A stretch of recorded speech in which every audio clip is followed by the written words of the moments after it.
नमस्कार। आज पौष 24 गते बिहीबार म नेप्से डेली अपडेट लिएर आएको छु। आशा छ यो भिडियो हजुरहरूलाई उपयोगी हुनेछ।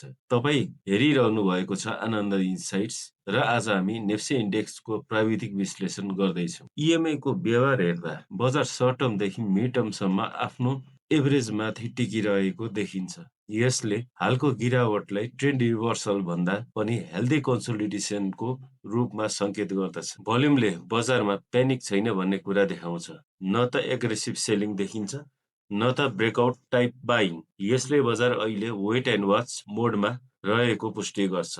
आरएसआईले मोमेन्टम न्युट्रलदेखि हल्का पोजिटिभ साइडमा रहेको संकेत दिन्छ। ओभरबोट वा ओभरसोल्ड कुनै एक्सट्रिम अवस्था छैन जसले बजारमा डाइरेक्सन बाँकी छ भन्ने बुझाउँछ। म्याकडेको संरचना हेर्दा बुलिस र बेरिस दुवै पक्ष स्पष्ट डोमिनेन्समा छैनन्। मोमेन्टम कमजोर भएको होइन तर पजमा गएको देखिन्छ। ओबिबीले अझै पनि स्ट्रङ एकुमुलेसन कन्फर्मेसन दिएको छैन। यसको अर्थ बजार माथि जान सक्ने क्षमता त छ तर स्मार्ट मनीको फुल पार्टिसिपेसन अझै आएको छैन। इन्डिकेटरहरूले एउटै कुरा हुन्छ, बजार ट्रेन्डलेस होइन तर डिसिसिभ मुभ आउन अघिको कम्प्रेसन फेजमा छ। छोटो र क्लियर रूपमा भनौं, कम्प्रेसन फेज भन्नाले बजार यस्तो अवस्थामा हुनु हो जहाँ बजार इनर्जी जम्मा गरिरहेको हुन्छ, लार्ज मुभ भन्दा अगाडि ब्यालेन्स बनाइरहेको हुन्छ।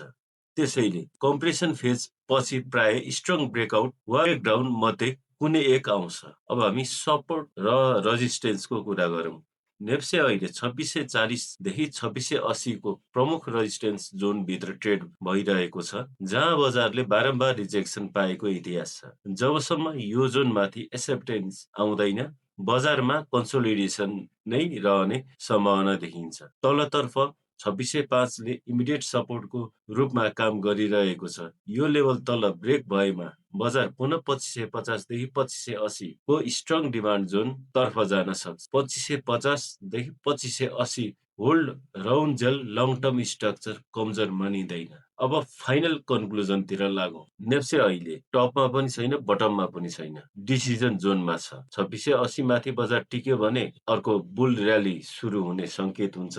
2605 तल झर्यो भने गहिरो पुलब्याक आउन सक्छ तर बजार क्र्यास हुँदैन। यस्तै clear indicator based NEPSE analysis पाउनका लागि आनन्द इन्साइट्ससँग जोडिरहनुहोस्, लाइक गर्नुहोस् अनि पेज च्यानललाई फलो सब्स्क्राइब गर्नुहोस्। यो विश्लेषण शिक्षात्मक उद्देश्यका लागि मात्र हो। भोलि फेरि भेटौँला।